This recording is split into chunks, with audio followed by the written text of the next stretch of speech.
Magandang araw po sa inyong lahat. Kagabi ito, nagbalot ako ng lumpia, gulay, vegetables. Ayan, nakarami ako ng balot dyan.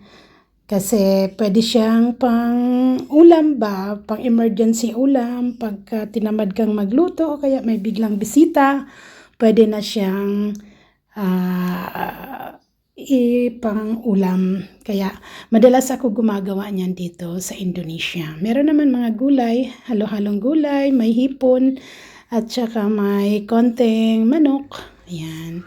Yan, nilalagay ko lang dyan siya sa freezer. Mga plastic. Ayan, isinama ko muna dyan sa tabi-tabi muna kayo dyan, ice candy. Kay pasanib si lumpia. Ayan, lumpiang gulay.